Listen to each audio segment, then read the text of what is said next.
What's going on, guys? Welcome back to the channel. In today's episode, we're going to be discussing some fun facts. Got a fun video in store for you guys. Going to be a little bit faster paced, but if you guys haven't noticed already, what I'm trying to focus on, guys, is preparing my channel, since it is newer, for an influx of users, since VEVE is focusing on marketing for Q4 of this year and Q1 of next. So if you haven't picked up on it already, the first video of every single week that I post is going to be more on the simplified side of things. So regardless of whatever the topic is, I'm going to try and simplify it, dumb it down, whatever term you want to put on it, for new users or some people trying to find out some more information about the platform. And then the second video I'll post later on in the week is always going to be a little bit more on the technical side of things for some more experienced OG investors on the platform. A good example of that would be the Amazon video from last week, and then the simplified video would be just the different types of users I went over for those who wanted to find out a little bit more about the app. I am still having those camera difficulty, guys. Bear with me while I figure it out on my end. Unfortunately, I might have to buy a new computer, but it is what it is. But other than that, if you guys enjoy the content, make sure to like and subscribe. And without further ado, let's get on with the episode. Alright, starting off, we got the Joker going all the way back to Season 1, guys. For those who don't know, or for those who forgot, this piece is modeled after the physical collectible, as you guys see in the center of the screen there. Now, the physical collectible does not have an exclamation point on the flag of the gun, but the VEVE version, when first released, did. So this was considered a misprint. Now, since then, VEVE has fixed it. It's not on there anymore, but just a little fun fact that when it was released, it was a misprint, and it did have this error. Now, speaking of misprints, we're going to go over to the comic side. This was the first comic misprint on VEVE. I actually got this on the drop, and I remember opening it up being like, this is not Fantastic Four.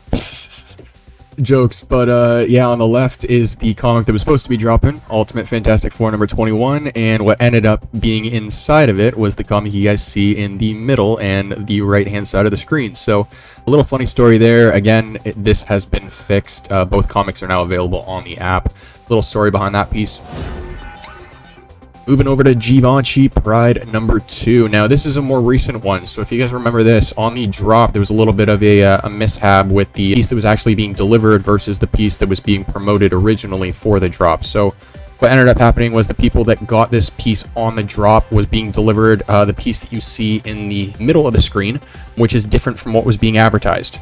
Now, when I originally saw this, I actually thought VEVE was delivering like a future Pride piece by accident, until I realized that all of these photos were actually the exact same as what we were supposed to be getting. It's just the transitions and the effects and stuff were different. So then I started to think, okay, is this a customized Pride piece? Is this a Pride piece with accessories? And since speculating that, there's two things that have come up that are kind of supporting that now. And again, guys, emphasis on the speculation here. About a week after this happened, VEVE puts out a tweet saying that they uploaded the wrong, it was like meta tag or alpha tag or metadata or something like that.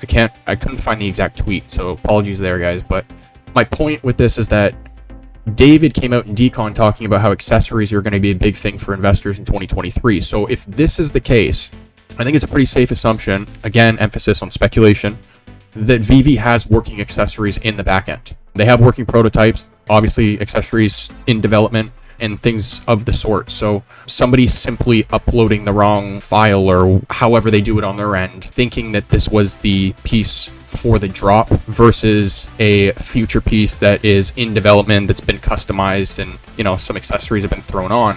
Because when we think of accessories, we think of the capes for Superman and the clothing for statues and things like that, but not many people, or at least myself, I didn't really think about accessories for art pieces. And what you're seeing on screen would probably be good examples of, what we could potentially see down the line is, adding effects and transitions to these pieces. So if this is the case, again, emphasis on speculation, I think this could be a really cool potential for the Pride pieces down the line. It's definitely something I'm keeping my eye out for, so.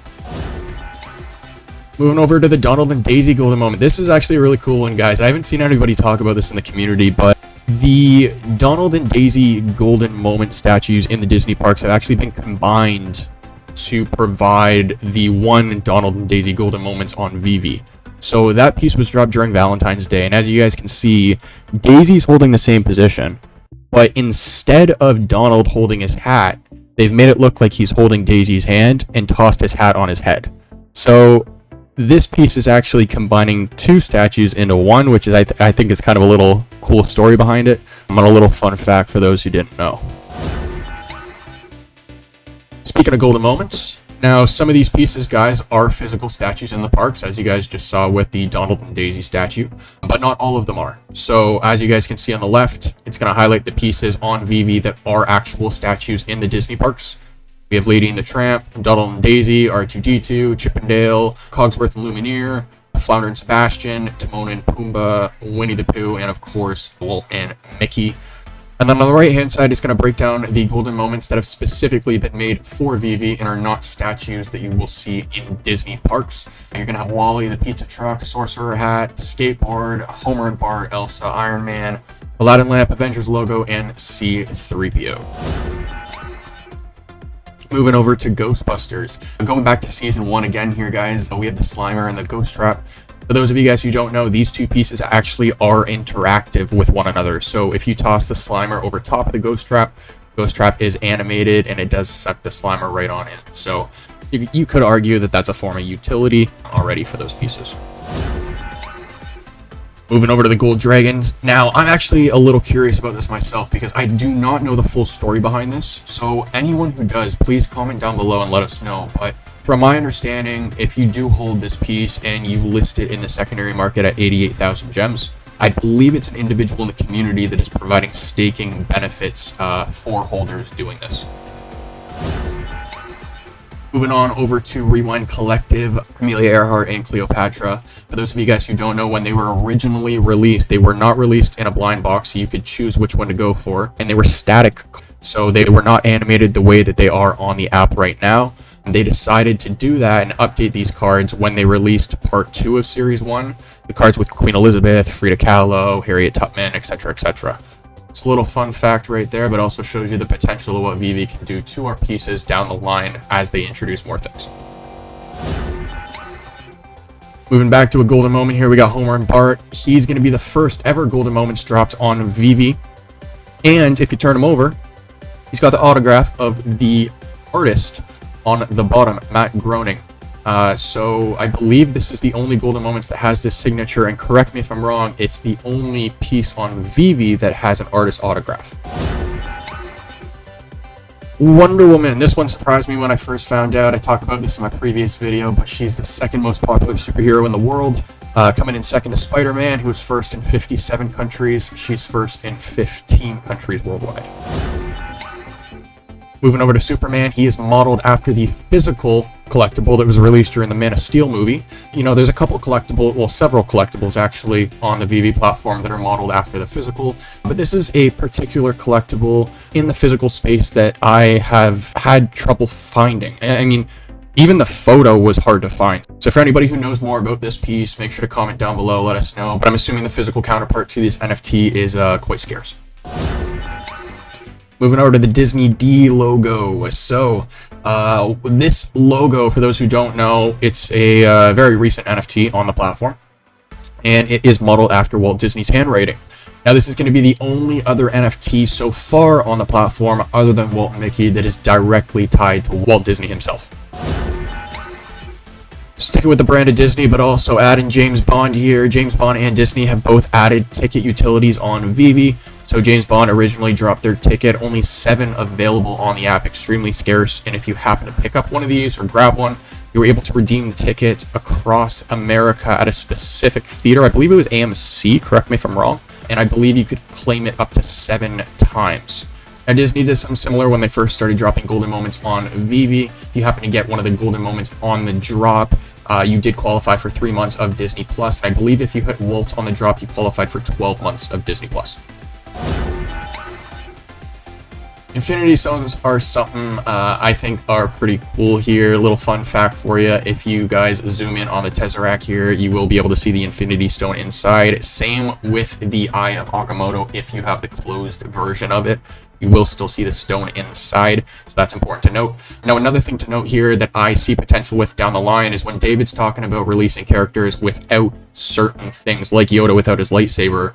You know, I could totally see them doing the same thing with Thanos' glove, releasing all the Infinity Stones and then Thanos' glove without any of them. and then as you collect them, it opens up more utilities for you in the VeVe-verse, right? I see huge potential there. Not saying that's going to happen, it's speculation, but a couple cool things to know with these pieces. Going back over to Disney, we got Steamboat Willie and Mickey and the Band. Steamboat Willie represents the first ever short film of Mickey Mouse ever created. To this day, it is still the opening intro for Disney. And then going over to the right here, Mickey and the Band represents the first colored film of Mickey Mouse ever. And we got another misprint, guys. This is, I believe, the second one that ever happened on VeVe. We had Penguin from Batman. So if you guys see the artist name at the bottom, Brian Bollard. Brian Bollard is actually not the artist's name. His name is Brian Boland, so an N instead of the R. Now, something important to note here. This misprint is an actual misprint still. Brian Bollard is part of the metadata that they have set live on the blockchain. They cannot change that. So, they cannot fix this misprint. This will stay a misprint. And for that reason, I do see value in this piece down the line as more and more collectors come on the app and start to recognize this. First female on VeVe is going to be Marceline from Adventure Time. First African American, Sam Wilson from Marvel Mighties. First African American female and first African American female in Marvel Comics ever is going to be Storm from X-Men. And she's also going to be the first ever X-Men NFT on VeVe and ever offered on the blockchain.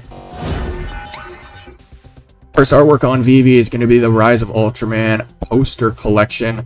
Fun little fact about the poster in the top right there as well. That was actually an airdrop. You could not purchase that on the drop. It was given to select accounts that unfortunately went through a little mishap during the first Ultraman drop. So what ended up happening was some people were overcharged when they got the drop.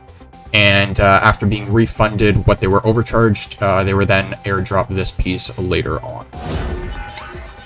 Speaking of artwork, first artist on VeVe, the one and only Todd McFarlane, responsible for the one and only Todd Batman, first piece ever dropped on VeVe.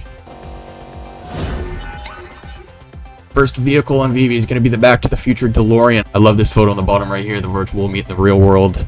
Beautiful. First Marvel and technically Disney NFT on the blockchain. I threw Disney in there because it is technically the first Disney NFT. Disney owns Marvel, although Spider-Man is not a Disney originated character, which is why I'm including Elsa.